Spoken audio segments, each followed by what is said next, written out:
नमस्कार, गौरी किचनमध्ये आपले स्वागत। मी आज गुलकंद बनवून दाखवणार आहे। त्यासाठी मी गुलाब घेतलेला आहे, गावठी गुलाब घेतलेला आहे।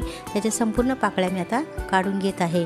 गुलाब हा शरीरासाठी अतिशय थंड आहे। शरीरातील उष्णता कमी करण्यासाठी याचा उपयोग आपल्याला होत असतो।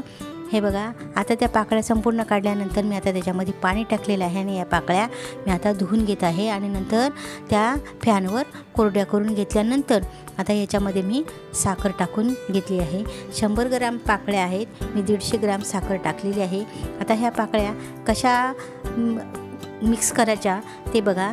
आता ही पाकळी आणि साखर अशी हातावर घासून या संपूर्ण मी घासून घेणार आहे आणि एका काचेच्या बरणीमध्ये भरून मी 2 ते 3 दिवसासाठी मी उन्हामध्ये ठेवणार आहे बरणी।